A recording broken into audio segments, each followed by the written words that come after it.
Welcome to Shedding the Shame. I'm your host, Tammy Wong. This is where women stop whispering about the hard things. No performing, no fixing, no pretending we're fine. Just honest conversations about what we've carried, what it cost us, and how we rebuilt. You don't need a perfect story. You just need the courage to tell the truth. You are not broken. You are not dramatic, and you are not alone. Let's shed the shame. Hello, everybody. It's Tammy, and today you have me and just me, and I'm showing up without my wig on, without much makeup on, and in my comfy clothes. And this is just how I am at home, and I want to be as transparent and authentic as possible with this podcast. Once in a while, I'm just going to jump on here and talk a little bit, especially after episodes with guests where I have experienced the situation that we discuss. I really enjoy the conversation with Emily. It was inspiring to me. She is such a breath of fresh air. She's such a engaging person. She's one of those people when you meet her that she just has that thing about her that draws people to her. So, when I've been around her, she's been hosting her events, she's been in professional mode. And I really love that she was like, yeah, I absolutely want to come on and talk about hard things and things I haven't talked about much in the public. It's definitely not an easy thing to do when you are running your own business and maybe not as open about personal things. So I loved what she had to say about how she believes in signs and she believes in, things happening at the right time and really lives her life that way. And the honesty about how those miscarriages affected her, about how it made her afraid to get excited about her next pregnancy because she was worried she was going to lose that one too. That's just something I really resonated with. And I'm only going to talk about the miscarriage portion of her story today because estrangement for me is such a layered topic, and it's something I will talk about on a later episode on its own. It's just, there's so much to go into there. And I think that I'd love to really give my miscarriages and the experience the space in this episode. So to give you a little backstory, I am 44 years old, almost 45. But I got married to my husband when I was 31, actually the day after my 31st birthday was our wedding. And I joked with him, I was like, you can never forget our wedding anniversary or my birthday now because I made it really easy for you, man. But we didn't want to have kids right away. We wanted to travel. We wanted to enjoy being a couple. And, I thought, we've got time. We've got time. We'll travel. And we did. We did 2 years of travel and just enjoying being married.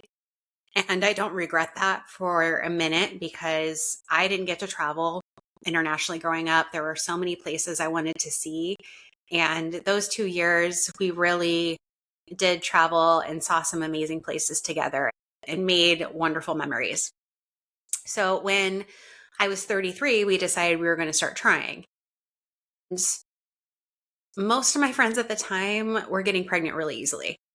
And so I'm not somebody who's a super optimist though. So I always worried that it might not be easy for me. But, we started trying, and I think it took us probably about 6 months to get pregnant the first time, if I remember correctly. I mean, this was, 12 years ago now. I remember, we're trying every month. I was tracking everything on my fertility app. And, when you see you're ovulating, it's like, it's not a fun, oh, let's go have some fun and get it on. It's like, no, we're on mission mode. Let's get this done. Let's make sure my legs are up after, we got to make this thing land, right? It's really unromantic, this whole process of trying to get pregnant, and can be very straining on the marriage. I mean, from start to finish, it took me 2 years to get pregnant and stay pregnant successfully and have a child. And there were months of those where my husband and I were just devastated. I mean, I was devastated every month when my period came, but my husband's a very optimistic person. And it got to the point, during the end of that, or even the middle, where he was like, wow, maybe this isn't going to happen. And I was thinking about, are we going to adopt? Am I ever going to be able to have kids? It was really hard because I've always wanted to be a mom, and I specifically always wanted to have two kids. And maybe because I grew up in a house with two children, but there were many, many months where I thought, wow, this isn't going to happen for me. And so, yeah, about 6 months after we started trying the first time, I got pregnant. And it was one of those things where I found out I was pregnant in the day or two after I started spotting. And so I was, 5, 6 weeks pregnant there. And I was so excited to get a positive pregnancy test after such a long time of trying. And then to have it in the next day or two just go away was devastating. I remember going to the doctor, getting my hormone levels checked and doing it, every 2 days to see if it was doubling, to see if everything was looking good. And of course it wasn't. I remember going to the doctor the first miscarriage that I had, and she was really cold about it, my OB, and no empathy. Because for her, it was probably just another day in the office. She's used to this, right? This is, for me, the first time I'm going through this, and it's a huge deal in my life, and it's heartbreaking. And I'll never forget, leaving the office, and she had given me a lab slip, and on the lab slip, the diagnosis said missed abortion or something, it said abortion on it. And I was like, no, this isn't an abortion. I didn't choose to end this. I don't want this baby to go away. And I was so angry at the language on the lab sheet. I'll never forget that. And my first miscarriage was really painful.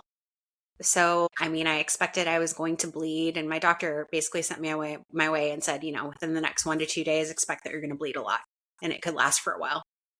Cool. Thanks. So my husband and I we were living in California at the time, and we drove a few hours away to the beach and rented an Airbnb for the night to get away and to be together during a hard time. I just wanted to get away from our place in the city. And I remember that night getting out of bed when the miscarriage really started, and how much pain I was in, and having to lay on the bathroom floor in the fetal position because of the cramping. And just, I felt awful. And that's something I also don't think a lot of women talk about is, yes, it's incredibly emotionally painful, but it's also physically painful. And not every time, both my miscarriages were different from each other. And I was lucky that I didn't require medical intervention. Both of my losses were early, and they both passed through my body, and I didn't have to do a DNC or anything like that some of my friends have had to do. So I'm grateful for that. But yeah, it was incredibly painful the first time. And, after that loss, we waited about 3 months to start trying again. And that was, I think we got pregnant again within the next few months. Shoot, when was it? It was October. Yeah, so we waited about 3 months, and then I got pregnant again about 4 months later. I'm trying to remember this.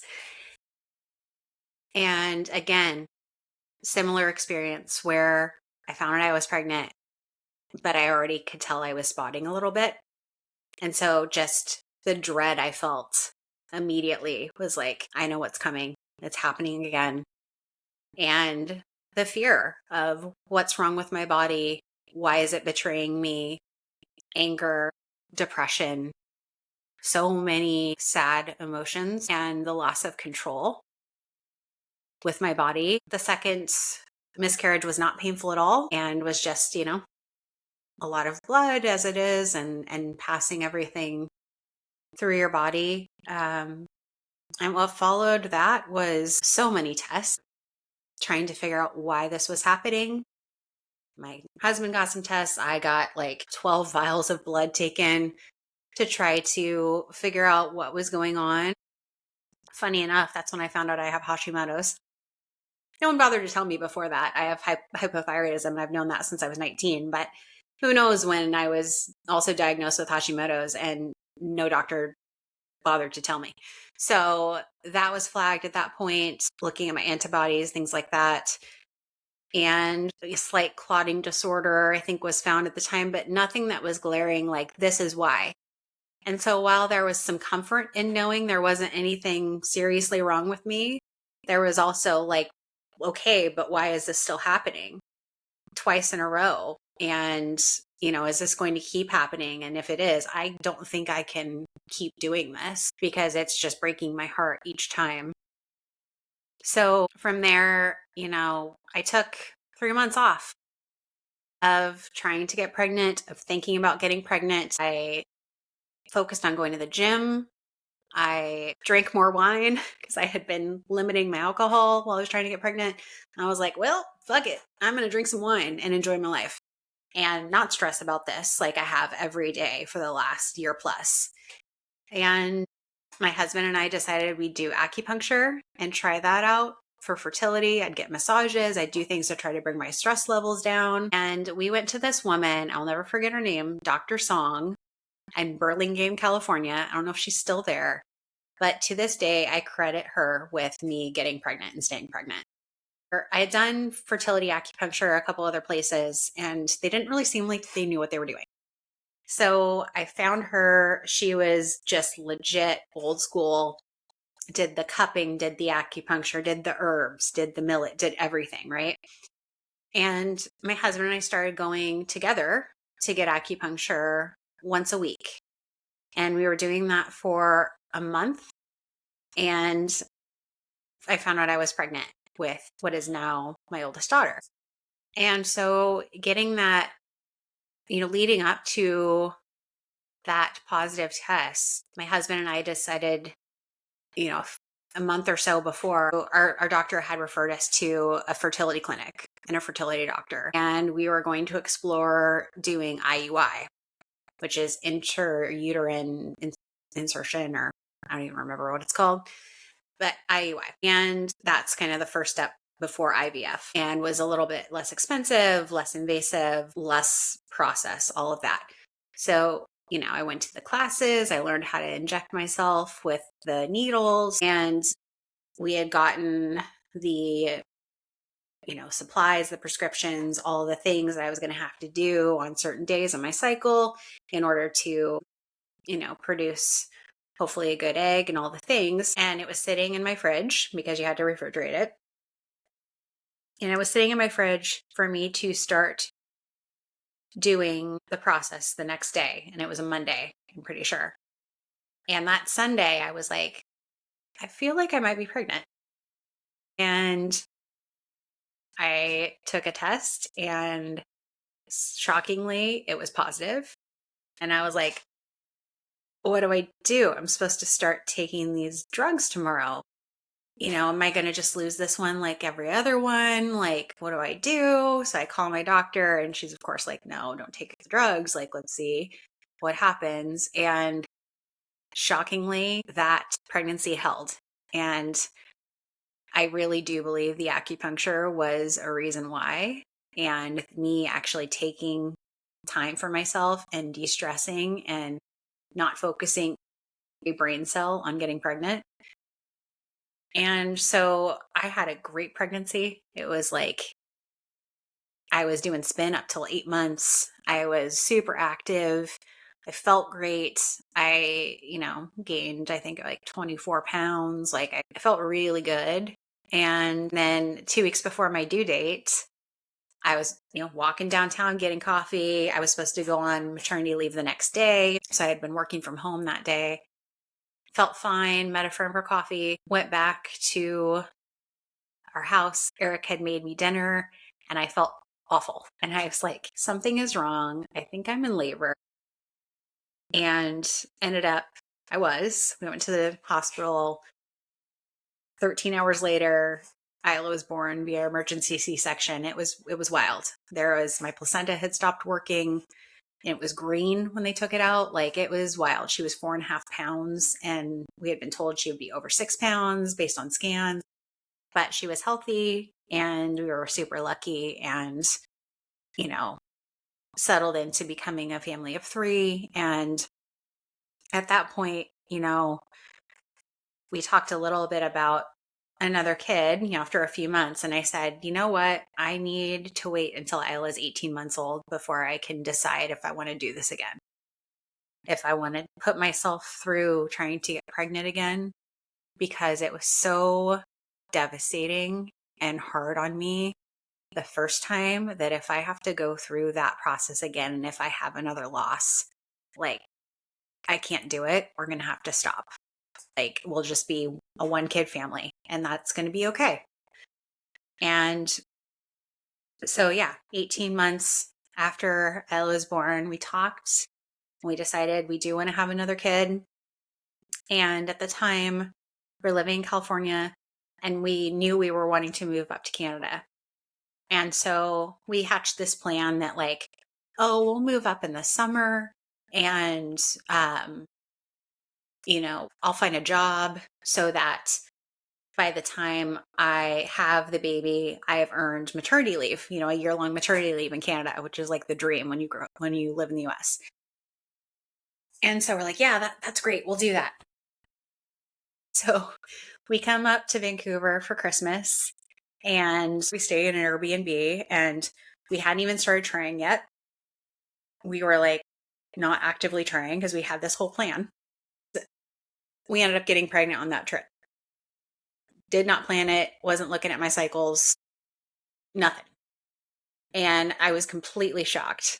Like, my husband was on a business trip when I found out I was pregnant. And I remember sending him a picture of the pregnancy test in a text, because I had a friend coming over and I had just found out I was pregnant. And I was like, I can't keep this to myself. I have to talk to her. I have to tell somebody. So that I text it to my husband. He was like, are you joking me right now? And I was like, nope, I am not. This is legit. So again, I had a fear about the pregnancy that, anytime I went to the bathroom, I was afraid I was going to see spotting. And it started to happen with this second pregnancy. I had bleeding, and it wasn't a little bit of bleeding. And so I was immediately terrified, and this happened at night. I was bawling all night. I was really scared.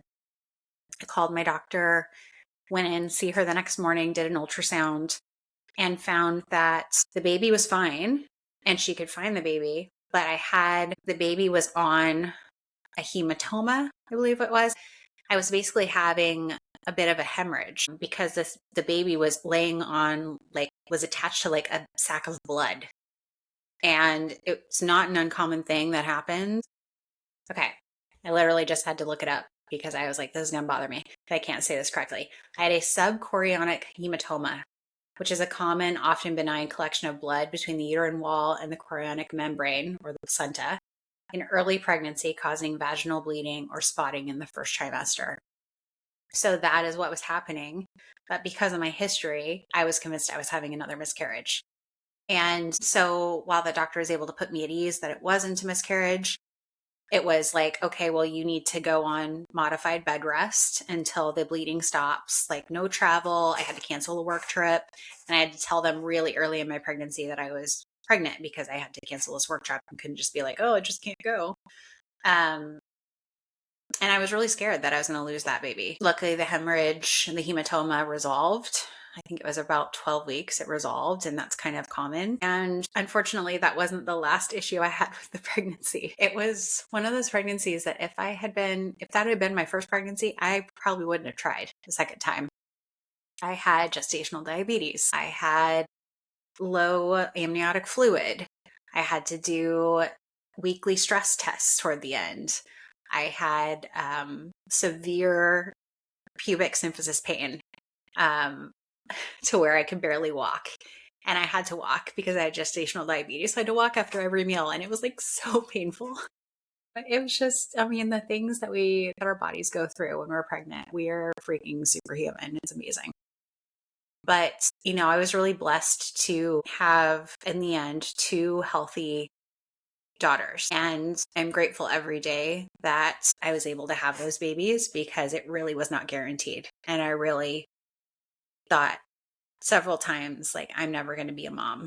And, what I would say is I held a lot of shame about the fact that my body, I saw as something was wrong with my body. My body had betrayed me. I wasn't capable of doing what women are made to do. And with each lost the dreams I had for that baby, who it was going to be, what they would grow up to, how I would be as a mother to them. There was a lot of grief I had to work through in order to try again. And it's something I think a lot of women have to do when you go through 1, 2, 3, multiple miscarriages, is overcoming the fear and trying again anyway, and knowing that you can't predict the outcome. Yeah, it's just really something you have to put your faith into and go for it. So I think if any of you listening have gone through miscarriages or are going through a miscarriage, I think the best thing to do is honor the feelings that you're having. Try not to push them down. It's okay to feel grief. And in fact, you need to feel the emotions and the grief in order to move past it. And there's no set or specific timeline that you should follow or go through. It's not like, oh, the baby was only, for me, both my losses were really early. You could argue, oh, you were barely pregnant. Like, why was it a big deal? It was a loss to me anyway. It was a loss of all these dreams I had and hopes I had. And it's valid, even if your baby is only 5 or 6 weeks old. So don't minimize yourself and your experience and where you were in your pregnancy. It's a loss. And if it hurts, it hurts. And you're going to have people that say some really insensitive shit. And they probably mean well, but when someone tells you, at least you can get pregnant, oh, you're young, you could try again. That happens to everybody. You'll be fine. Yeah, not helpful. None of those are helpful. And people aren't going to know what to say to you unless they've had a miscarriage themselves. And the best thing I did was talk about it. I talked to my friends about it, and I shared online on my personal Facebook page about it. And the number of people who messaged me that they had been through the same thing, friends of mine, family members of mine, who I had no idea because no one talked about it, messaged me and said, oh yeah, I had a miscarriage too. And just being able to talk to someone who got it and not feel like the only one and not feel like you were so alone and not feel like you're the only one whose body wasn't doing what women are supposed to do. I really needed that at that time. So, while I think miscarriage is being spoken up about more, it's still, I think,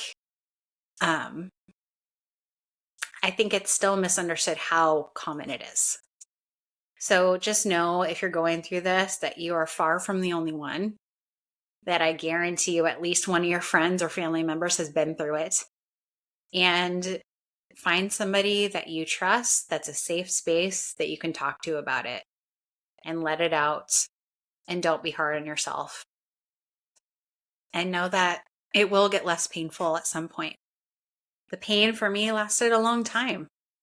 Even after my first daughter was born, I still thought about the babies I had lost. And in fact, I always thought I wanted to get a tattoo to symbolize the babies that I lost. And I did.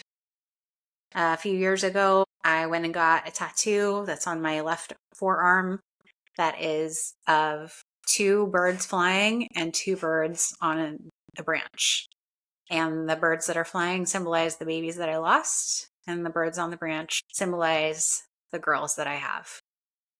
And it was my way of honoring those babies that never got to be, and being grateful for the daughters that I get to mother every day.